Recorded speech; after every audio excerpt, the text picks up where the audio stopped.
I'm Laura Glazer, and today we're watching Being in a Place, a portrait of Margaret Tait, which is a film by Luke Fowler. When I began my project that I call Repeat Admirer, it started as admiration of the floral arrangements at Portland's Central Library. Over the years, since 2018, when I started, it's become a practice, a project, and an artwork. In the process of doing this project, I did some research. It started one day with a Google search. I wondered if there were any movies about flowers.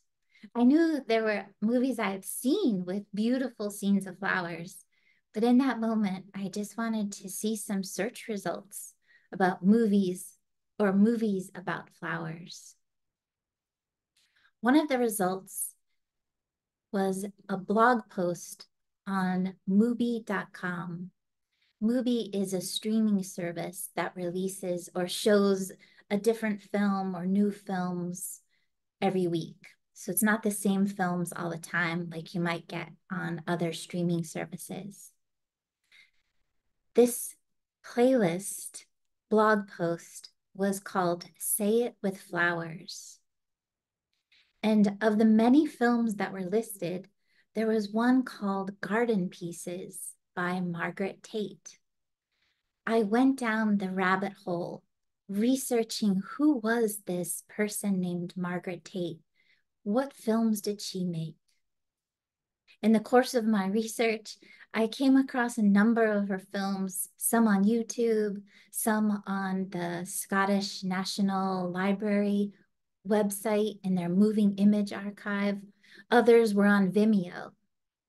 I needed to have a way to put some of them together, so I made a YouTube playlist that has a small selection of her films. I also did some research about who was she? She was born in 1919 in Kirkwall, which is a small town on the mainland of Orkney in Scotland. Orkney is a series of islands that are part of Scotland. Here's where we are in Portland, and here's where Margaret was in Kirkwall, Scotland. Margaret studied medicine in college, and during World War II, she served in the Royal Army Medical Corps, where she was stationed in India, Sri Lanka, and Malaya. Following, or you might, I think I just said that wrong, Malaya. Following her service, she moved to Rome, Italy in 1950, and she studied filmmaking. Later, she returned to Scotland, where she pursued being what she called a film poet. She made films, wrote poetry, published books, and lived her life with her husband. She was 80 years old when she died in 1999. She made one feature film and about 32 short films. Most of them were self-funded and self-distributed, and were often dismissed or ignored for appearing too amateurish. My research also led me to something that was really timely and surprising. It was a film called Being in a Place, the film that we're preparing to watch today. It's by a Scottish filmmaker and musician. His name is Luke Fowler, and he made this film in 2022. I was completely struck by the serendipity of this.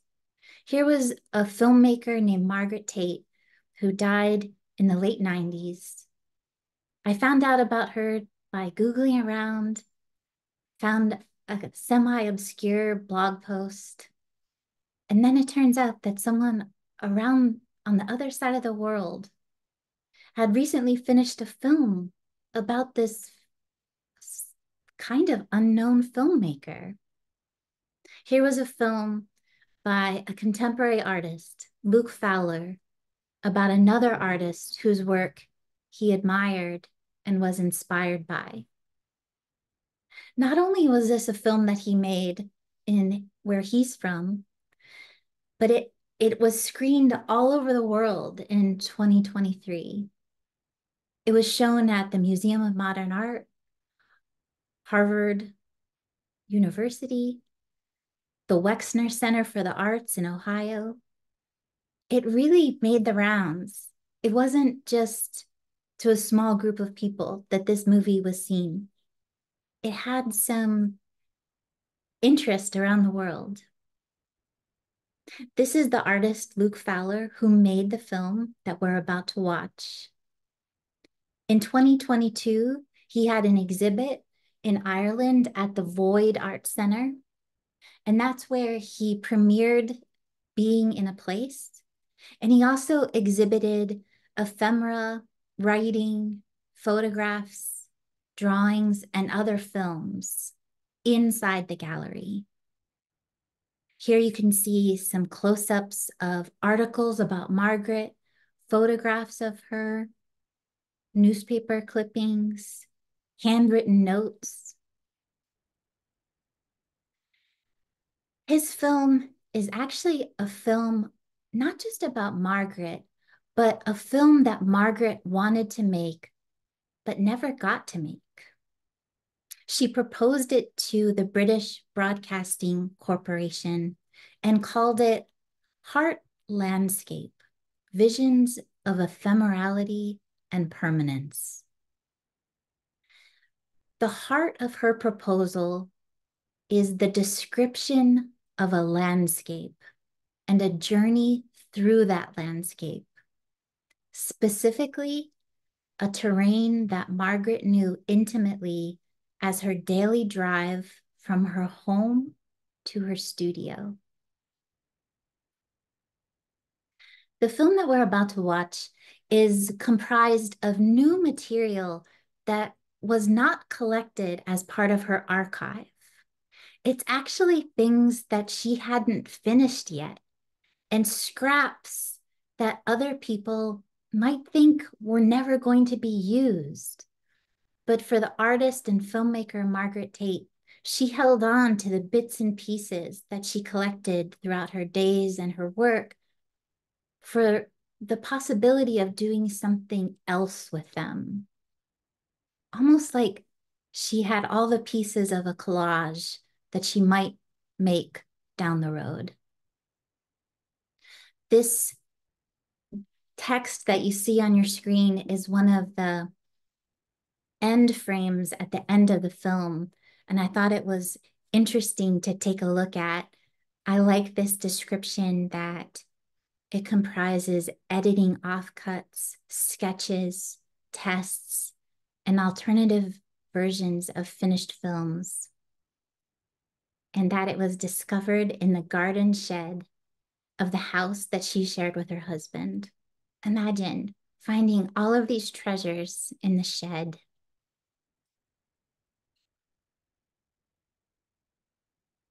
Before we start to watch the film, I wanted to go over a couple of considerations.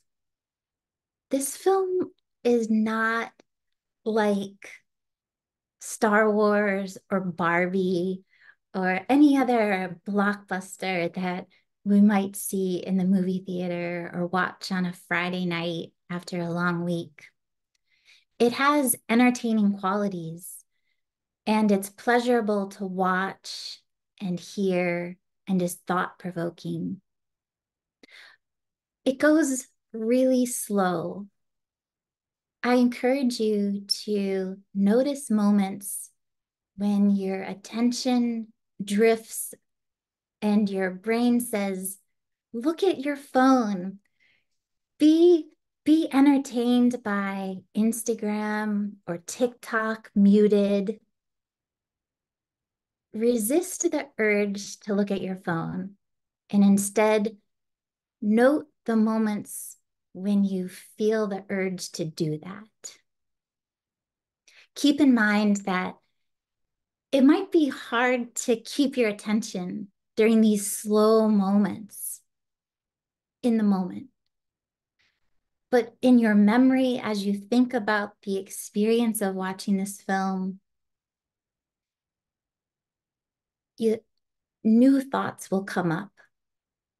And by resisting the urge to distract yourself with something really fast moving and exciting, you give yourself space to have reflection. Some questions to keep in mind as you're watching the film. You might want to grab your notebook and jot these down or just take notes on some of these questions. I find that in my practice, if I can keep in mind some guidelines or ideas, that gives a structure to how I pay attention to something. One of the questions is to keep in mind after you're done watching the film. What is your perception of this place that she lived, this place called Orkney in Scotland? In what ways is this film a portrait of Margaret Tait? And in what ways is this film a portrait of the place that she lived? What is something in the film that delights you?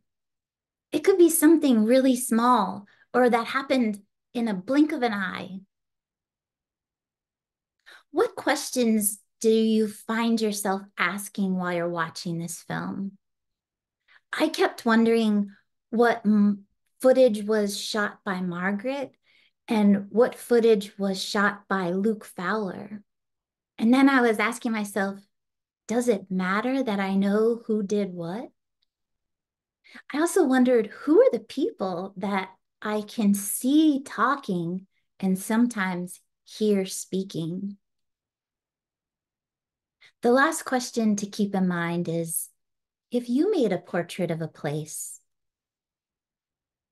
who would you include? You could think about it broadly. If you made a portrait of Portland, think Portlandia, the TV show. Would you include strangers or only people that you know? If you made a portrait of your backyard, would your siblings be in that portrait? Would there be a mirror that just reflected you as the filmmaker?